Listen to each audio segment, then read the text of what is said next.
Hey guys, welcome to another Mr. R show. This is going to be a little, let's say, spontaneous. Can't say that word, but it's going to be just a quick one here to react to the big news. Oh yeah. One of the biggest choices a presidential nominee gets is to put forward a VP nominee, and Joe Biden has picked Kamala Harris is a senator from California, a freshman. And Andy, you want to go through her resume a little? Yes, I'll do that, Ashton. She's actually the second African American woman to be elected in the U.S. Senate. So very historical, person in that regard is only being the second African American woman to serve in the Senate. She was elected to California's Attorney General in 2010. In 2003, she was elected as San Francisco's DA. She serves on the Senate Intelligence and Judiciary Committee, so very much about the laws of the land. She's also married with two stepchildren, so family woman. You don't Mm-hmm. always have to have your own children to still be a mother. So stepchildren are just as important as children can be. So she has experience, which is something that is always needed for a vice presidential candidate. Mm-hmm. Okay, Andy, I guess we'll go through our reactions. Do you want to go first? First, who did you think he was gonna pick? Who did you want? And then your reactions to the actual pick. Okay, Ashton, I think I'm going to start with who I would want as my dream vice president candidate for Joe Biden. That probably would be Val Demings from Florida. I really liked her. I thought she would be a good vice president candidate. Of course, that's not who we picked. Who we picked was Kamala Harris, like we've already said. And I actually, if you go back in our previous videos, I did say she was going to pick Kamala Harris. So for me, the one word that comes to mind when this whole reaction is safe. Joe Biden played it safe. If you had to pick a vice president that meets the criteria of woman and African American, really, Kamala Harris is a safe pick. She's not bad. Mm-hmm. She's not great. She's average, won't hurt you in any way, really. Or if not, it's going to hurt you in a way that's going to cause you to lose one way or the other. So, kind of like what Hillary Clinton did with her vice president with Tim Kaine, it was just a safe pick. Mm-hmm. Ashton, what about you?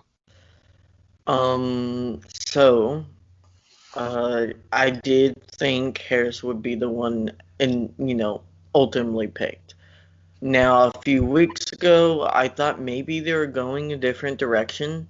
It was kind of seeming that way, but I think Joe Biden was looking at other candidates, and for some reason, they either didn't mesh with him personally or the op on them was too much. Mhm. But ultimately, they picked Harris, and I'll say this. I don't think she's necessarily a safe pick.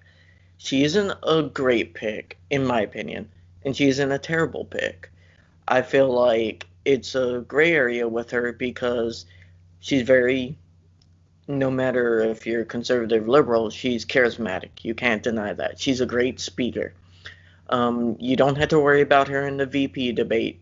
And your whole goal as the VP in the VP debate is to not say anything stupid and not get on news headlines for three Mhm. days. That's your goal. And Yeah. to not mess up the rest of the campaign. That's about all. And, you know, you're already seeing it now. It's kind of surprising how bad the Trump campaign is not laying a finger on her. Now, let me be clear. I am someone who supports Joe Biden, so as president. So, it's not a catastrophic pick like I thought Karen Bass would have been. I thought she was a little bit too on the fringe there for him to pick. Ultimately, VP picks don't matter as Mhm. much. They rarely have an impact, but they can tell you about direction of a campaign. And there's a difference between Obama picking Biden and McCain picking Palin. One screams, I'm just gonna sit with the establishment and tell them I got this. The other one screams, I need to change the campaign because I'm losing. Mhm. So, of course, you don't have Trump picking someone this time, but it screams to me the campaign is confident, at least, and that's a good thing. I like her a lot more than Tim Kaine. I didn't like the pick of Tim Kaine back in 2016. He was bland and boring and basically did nothing for the ticket. And a classic old white man. Yeah, classic old white man, which Hillary did need, but you had a lot better choices back in 2016. And going into this one, Biden wanted a woman, which I still think he should have picked Beto O'Rourke. I get it; it's Democratic Party. You gotta try to show you have to try to represent the country as it is, and that includes African American women. And this is a historical candidacy, and I don't want to take anything from Harris or away from Harris for that. That's a great thing. And for that community, if they can see someone in power that looks like them, that's a big thing. So it's one of those things where Democratic politics is a little bit different than how I would like it, how conservatives view stuff. So, all credit to her. I think overall it's not a bad pick. I think in the long term, people look back and view this as kind of like a passing of the torch for Democratic Party. We'll see if Harris, I think you can say arguably she had a very bad campaign. Whether that was her fault or a campaign's fault, it remains to be seen. And do you have any comments on her as a campaigner in the 2016 race? Yeah, I will comment on that real quick, and then I actually have a question to just kind of bring up. But I think she, like you said, it wasn't a terrible campaign. She could have done a lot better. Obviously, she's not the She presidential. didn't get to a single state. Yeah, but you look at the Democratic field, it was so stacked. I mean, there's so many people. But let me finish. I think her problem was she was very, very attack minded at the beginning, especially towards Joe Biden. That got a lot of people that instantly turned off from her because when you go, the obvious, you want to go against the establishment. A lot of people say that, but sometimes you just got to wait a second. She could have done, like you said, a lot better. But She should have pulled a Pete Buttigieg, and where he started to moderate and try to take the middle lane. Now, attacking Biden at that point in time could have worked had she been trying to take the moderate lane. It makes no sense when you're trying to out liberalize Elizabeth Warren and Bernie Sanders and you attack Joe Biden, who's in the other lane. I know lanes are kind of like it, a lot of voters bleed over and stuff like that. Like Elizabeth Warren lane isn't exactly the same as Bernie Sanders, but when you're trying to go to more of the left side of the party, it doesn't make sense to attack the more moderate side where you don't really get any gain. You're not gonna gain any voters. Like her tactics was just weird. The whole campaign, even though she had good debates, good energy, good speeches, but it remains something. It remains to be seen when you have a campaign where your best day is your first day announcing, whether or not you're cut out to be on the national spotlight. Now, that can be said for every one of the other contenders for the VP nomination. But when it comes to Harris, we will see if she succeeds. I think she will do good against the debate with Mike Pence. Mike Pence isn't that particularly good at debating, but he debated Tim Kaine last time, which is like debating a jar of mayonnaise, just boring and there and white. So we'll see. Harris, you see some of her clips of her tearing into people, and man, Mike Pence might not want to come to that debate. It won't matter in the long run, but either way, it's going to be entertaining for a day. yeah, two things I'll point out is what you were saying with the debate. Kamala Harris versus Mike Pence is obviously in favor for Harris. I mean, again, Pence probably beat Tim Kaine, but it's like a clash of two old white men, like two wet sponges, right? It's boring. No one really cares. Now Kamala Harris, you watch her debates for the presidential nominee. She did good. It wasn't the best, but she had, like you said, charisma.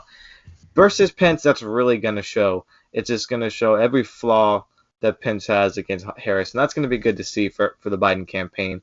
And then two, not on any kind of politics standpoint, but I think me and you are happy that she's the VP candidate, only because we get to see Maya Rudolph play her on SNL again once it starts. Yes, That is yes. going to be I, fun to I, see that for hope, at least until November. If it starts up by then, probably not. But if they win, it's going to be a blast to see her for 4 years in sketches. yes. No matter your politics, that was one of my favorite. Like SNL does a lot of things not funny anymore and a lot of things wrong, but their political stuff, of course, it makes light of Republicans a little bit more and conservatives, and I admit that.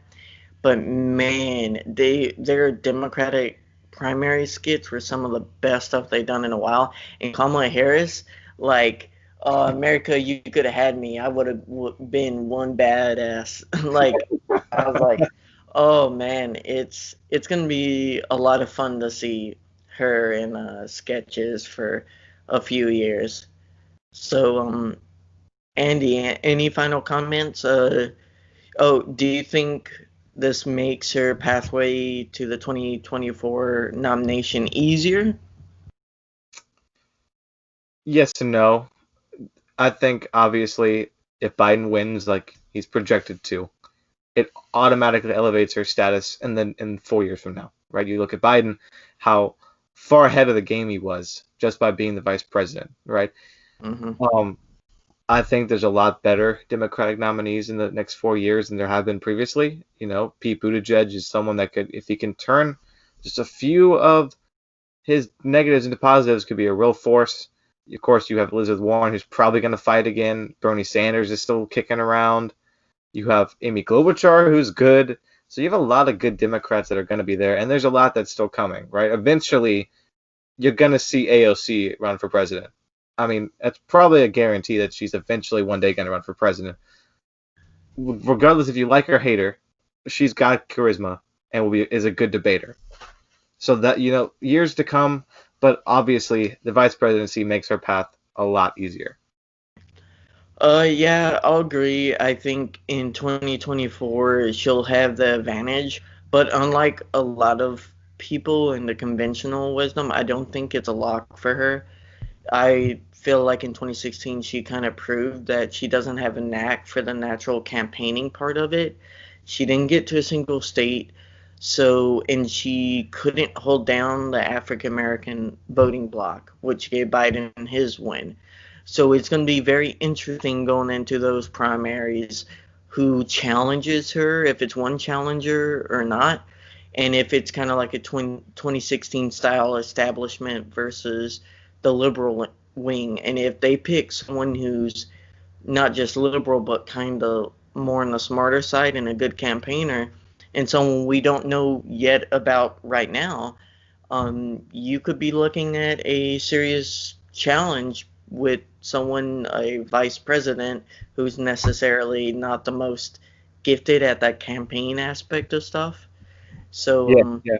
I think, well, quick, if you look 4 years from now and you look at the presumptive candidates for both parties, Republican and Democratic, I think the Democrats just have a brighter future when it comes to easier candidates.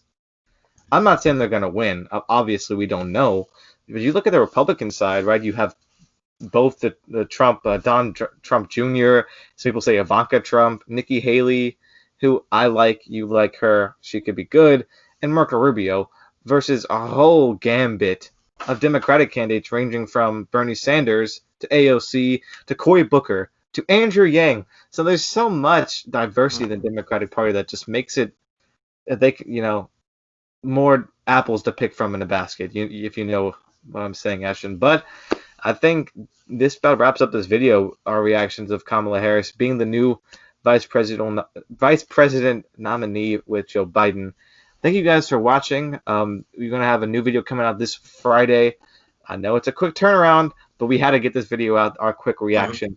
Come this Friday, watch our election map, August election map. Every single month, we're getting closer and closer to the election. So please come and check that out. Stay safe, everybody. Wear your mask, and we'll see you in the next video.